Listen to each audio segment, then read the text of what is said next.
UP police वालों की आपस में ही भिड़ंत की खबरें तो आती रहती हैं, लेकिन रामपुर में ऐसी खबर सामने आई है जिसे सुनकर हर कोई हैरान है।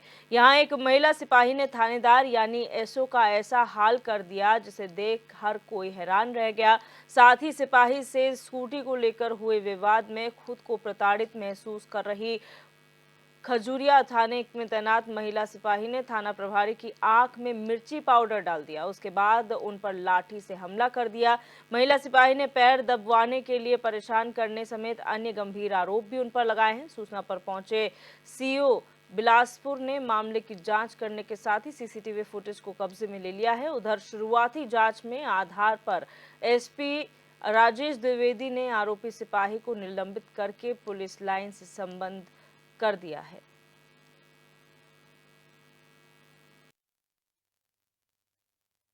ये जो है खाकी के आड़ में भेड़िए छुपे हुए हैं, जो इस चीज़ की धमकी दिखाते हैं कि हम प्रशासन में रह के क्या कर सकते हैं। मेरा मुकदमा नहीं दर्ज कर रहा है खजूरिया थाने का एसओ जो है, और उल्टा मुझे ही धमकी दे रहा था कि गलत सलत रिपोर्ट लगा के मुझे ही सस्पेंड करा देगा और ज़िला चेंज करा देगा। जिस अधिकारी को भी मैं अपनी शिकायत करती हूँ तो वहीं मुझसे पहले ही मेरी शिकायत कर देता है, और अगर मैं किसी टोल फ्री नंबर पे भी कॉल करती हूँ तो उस पर भी मेरी कोई सुनवाई नहीं होती है। और जब मैं थाने जाती हूँ तो मुझे और धमकी देता है उल्टा सस्पेंड कराने की, थाने से हटाने की। 7 दिन हो गए होंगे लगभग मेरा प्रार्थना पत्र रखे खजूरिया थाने में, लेकिन उस पर अभियोग पंजीकृत नहीं कर रहा। मेरी तो मेहनत की कमाई का नुकसान हुआ है तो इन लोगों को दिखाई नहीं दे रहा, अंधे हैं। और अगर ये किसी को पकड़ के भी ले आते हैं क्षेत्र में से और फ्री में कोई छुट के चला जाता है तो इन्हें रात भर यही दर्द रहता है कि हाँ वहाँ से 1000 रुपये।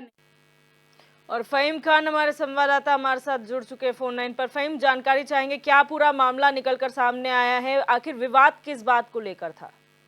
जी बिल्कुल, देखिए मैं बता दूं दिव्या कि ये जो मामला है, पहले तो ये 2 महिला कांस्टेबल हैं, इनकी स्कूटी आपस में ये एक दूसरे ने मांग ली थी, जिसकी एक्सीडेंट के बाद क्षतिग्रस्त हो गई थी स्कूटी। उस मामले को लेके इन दोनों में काफी तनातनी चल रही थी 5-6 दिन से, जिसको लेकर जो ये आरजू महिला आरक्षी है ये एसओ के पास लगातार जा रही थी और अपनी स्कूटी नई लेने की बात कर रही थी।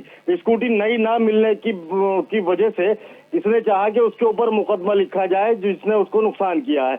लेकिन क्योंकि एसओ ने इसमें कहीं ना कहीं दूसरे पक्ष का साथ ज्यादा दिया, इस बात से नाराज होकर ये जो महिला आरक्षी है इसने पहले तो थाने के अंदर ऑफिस में जाकर इन जो एसओ राजीव कुमार हैं इनकी आंखों में मिर्चें झोंकी और फिर इनके हाथ में डंडा था, जैसे कि ये अपनी बात खुद भी कह रही है कि मैंने डंडे से मारा है। तो इस तरह की घटना से पुलिस अधीक्षक ने भी इसकी पुष्टि की है कि इस तरह की घटना घटी है। तो ये जो अपने आप में मामला सामने आया है ये हालांकि खाकी की गरिमा को गिराने वाला मामला है दिव्या।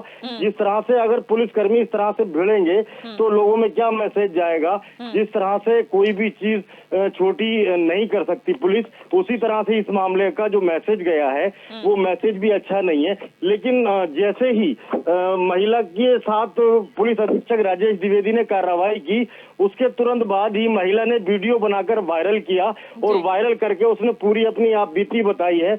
और आप बीती में उसने ये भी कहा है कि या तो इन लोगों के रात को जाके पैर दबाओ, नहीं तो ये लोग खुश नहीं रहते और ये अपनी मनमानी करते हैं। कई सारे गंभीर आरोप लगाते हुए उसने सनसनी फैला दी है। रामपुर में ये चर्चा का विषय बना हुआ है क्योंकि ये बड़ा मामला है और पुलिस के एसओ की पिटाई से जुड़ा मामला है और अपने आप में बड़ा शर्मनाक भी है। जी फ़हीम, लेकिन इसमें एक और सवाल उठता है कि जब पुलिस आरक्षी जो महिला आरक्षी है उन्हीं की शिकायत नहीं सुनी जा रही, अभियोग पंजीकृत नहीं किया जा रहा, 7 दिनों से उनकी एप्लीकेशन वहां पर खजूरिया थाने में पेंडिंग है, तो ऐसे फिर आम जनता का क्या हाल होता होगा जो लगातार थाने का रुख करते होंगे और उनकी कंप्लेन रजिस्टर नहीं होती है? जी बिल्कुल, देखिए अगर महिला आरक्षी की बात को थोड़ा सा समझने की कोशिश करें हम तो इससे ये अंदाजा हो जाएगा कि उसने जिस तरह से अपनी एप्लीकेशन दी, एप्लीकेशन के बाद कार्रवाई नहीं हुई, तो आम आदमी के साथ तो जो चल रहा है वो सब जानते हैं। और ये जो सिस्टम है ये सिस्टम इसी तरह से चलेगा क्योंकि महिला आरक्षी ने कहा है कि ये जो अधिकारी होते हैं इनकी बड़ी लंबी चेन होती है और ये जो चेन है, चेन के सिस्टम से ये काम करते हैं, किसको किसके खिलाफ क्या करना है ये इनका सिस्टम तय करता है। तो ये महिला आरक्षी के साथ भी इसी बात पे ये कार्रवाई नहीं हुई क्योंकि सिस्टम ने ये तय किया कि इसके खिलाफ जो है वो कार्रवाई करनी है और इसको कोई राहत नहीं देनी है। तो जिस तरह से इसने आरोप लगाया महिला ने, ये अपने आप में गंभीर है। फिलहाल ये जांच का विषय है कि मामला और क्या है, लेकिन अपने आप में ये बड़ी बात है। जी बहुत शुक्रिया फहीम जानकारी साझा करने के लिए।